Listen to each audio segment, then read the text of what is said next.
Hello everyone, and welcome back to my channel, and welcome if you are new here. Long time no see. It's been a while since I filmed just like a front facing video. So we are going to be starting out here in my expense tracker. Before, I haven't even closed out my budget yet. It's currently Friday. What's today? May 27th, and we just got paid today. So anyways, today I wanted to break down how much it cost for us to go on our Legoland trip and how much we really spent overall to celebrate my son's 9th birthday. So we were there from Friday, we got back Sunday. So we were there for 2 nights and we came back home on a Sunday. But really quick, for those of you who are new to my channel, if you've never seen any of my budgeting videos, we do budget on one income, just my husband's income, and we are a family of 4. I have a now 9-year-old and a 5-year-old. And we have been budgeting on one income since I became a stay-at-home mom in 2018. And thankfully for us, my husband is super blessed, or we're all super blessed, that his income is able to sustain us, to be able to pay off all of our debt, save for all of these type of fun adventures for our family. So we're really blessed. I do have a business, but all of my income that comes from my business goes straight into my business account, and that just takes care of my business things, things that I'm investing in right now, and investing in my own retirement fund as well. So hopefully when my business does pick up a little bit more, I'll be able to contribute to our financial goals for our family. But for now, we've been really blessed to have just my husband's income to sustain us and our family. So anyways, so right back into the video. So like I said earlier, this is our expense tracker, and I went ahead and highlighted our Legoland trip here. So these are my checking account expenses, and then we did just have 2 things that we paid for in cash. And I broke it down even further over here, which I will be going through. So at first, these right here where it says category, I had them in specific categories at first. So transportation, food, fun, and all of that, because I wanted to have a breakdown of what type of expenses during our Legoland trip we spent on. So over here, we're going to start over here on this side. We'll just go in order. So for food during our Legoland weekend, we spent $129. So like I said, we were there from Friday until Sunday. We had lunch in Carlsbad. We went to a place, I believe it's called Windmill Food Hall. I highly suggest it if you guys ever decide to come visit Carlsbad or San Diego area. It's about 30 minutes from San Diego if you guys are in San Diego. I'll make sure to insert like a clip over here so you guys can see and all the info. But basically, it's an area where it has a lot of different food places to go to. So it worked out for our family because certain parts of our family or certain members of our family got to eat different types of food.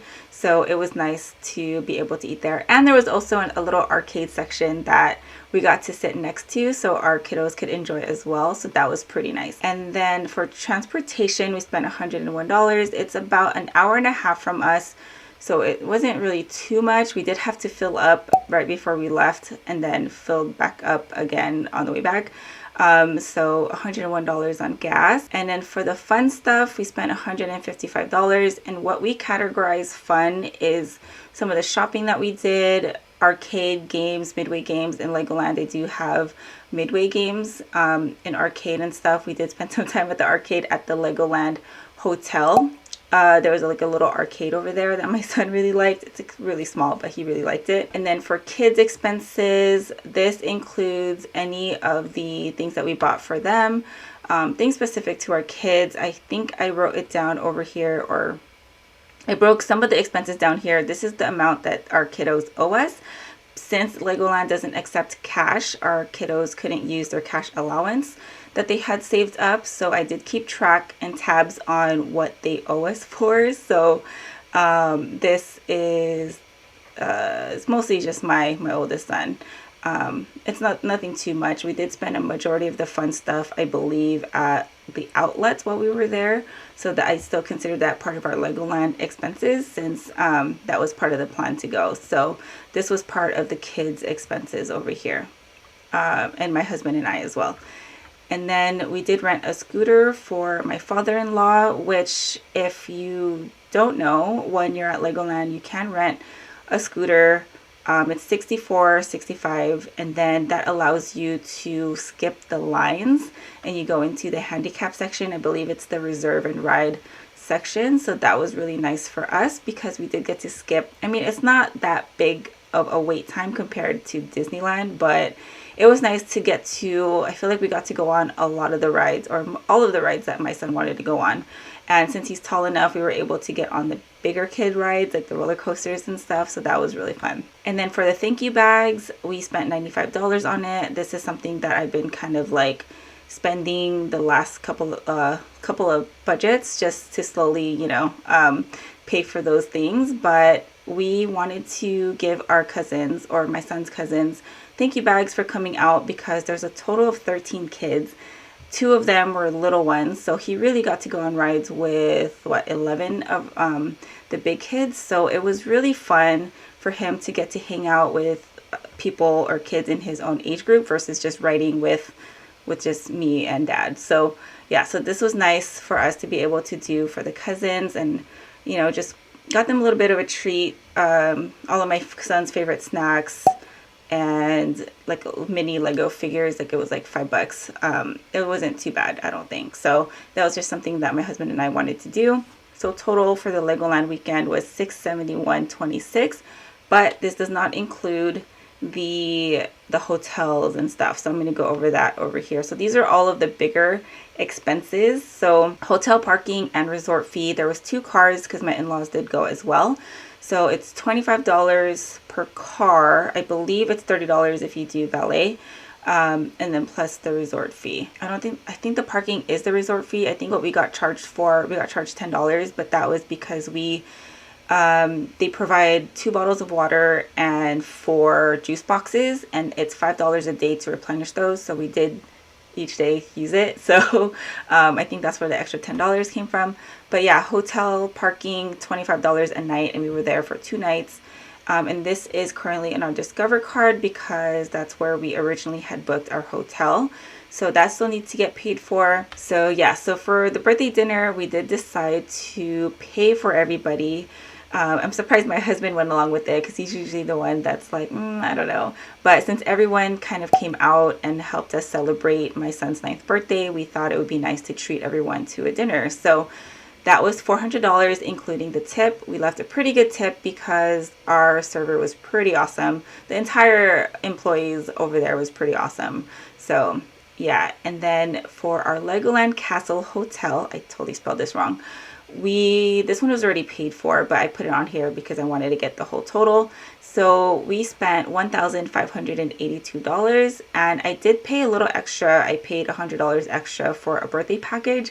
I'm totally glad I did because my son was able to get a happy birthday banner at the front of the door. So when we went to go to our room, there was a happy birthday banner on there. That was pretty cool. We also got some pretty cool goodies as well, and he got a $25 gift card. So it was really nice. He was really, really happy about the whole Legoland Castle Hotel experience. It's not something that we're going to be going to stay at all the time, but it was nice to get to experience it finally because we've been wanting to go there. The amenities and everything at the Castle Hotel was pretty awesome. There was shows at night. We got to see a magic show, and there was a pretty awesome playground too. So while we were waiting for our room, we actually went there kind of early. Check-in was at 4. We had lunch at Windmill, and then we came back and just checked out the amenities, and the playground was pretty awesome. I feel like that totally set the standard for our hotel visit because it was a pretty awesome experience. So total over here, we spent $2,098. I didn't include our Legoland passes. So if I did include our Legoland passes, that was like $905. We paid for this in March because we went for a friend's birthday as well, and we knew we were going to go to Legoland anyways again, so we decided to just go ahead and buy the passes because it ended up being buy 3 get 1 free, and we are a family of 4, so it just worked out perfect for us. So yeah, we spent $905 on the passes, and if we were to include that, total expenses would have been $3,003. So for our birthday celebration at home, I did decide to have a little bit of a ditch day date morning with my son. So his birthday landed on a Monday, and decided to just have a chill day with him. We played video games and all of that, and I wanted to make sure I decorate also in the morning so he can be surprised. So we spent, this is a breakdown of some of the expenses that we had for that day.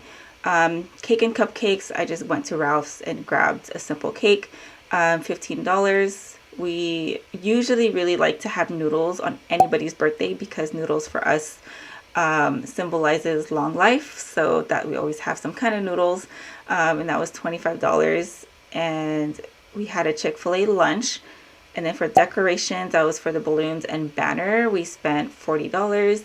And then for my son's gifts, I had to break it down because we were slowly but surely getting him gifts randomly, not randomly, but in different budgets. So this is a breakdown of what we got for him. I found these pretty cool Lego storage containers on Amazon because I was trying to find a gift box or a gift bag to fit everything, but I'm really glad I came across the Lego storage containers because those turned out pretty awesome. And it came with two, so little brother got to have one as well. I got him t-shirt and basketball shorts because he loves basketball shorts. That's all he wants to wear now. And then just a nice basketball t-shirt from Target. I got him a kid's encyclopedia because he's into, I don't know, he's at the stage right now where everything that he learns is pretty awesome. So anything new that he learns, he'll be like, hey mom, did you know about this? Did you know about that? And he's been really into bugs and animals and stuff. So I kind of got him just a kid's encyclopedia about everything. So yeah. And then I also got him a book. I got him Robux. And of everything that I've gotten him in this box, the thing that he was the most excited for was the Robux, of course. And then we did get him a minifigure Legos. I think it was a Minecraft one that was for $5 at Target. So in all, we spent $63.50. We kind of stopped buying him a bunch of just stuff and big toys and really just focused on the things that he loves. And yeah, and so far it's been working out. I find that my son's really not too picky with things. He really loves books and he loves Legos and he has storage for both. So really that just kind of works out for us because it's not really adding too much clutter, I feel like. So yeah, anyways, so $63.50 that we spent for my son's gift. So total for my son's celebration at home is $172.21. And I don't know if I highlighted those in purple or not, but I know these are what we spent. So, and when I total up everything, including the Legoland trip, let me take this out. We spent just about $3,000 on my son's birthday, and we are totally okay with that. We saved money for it.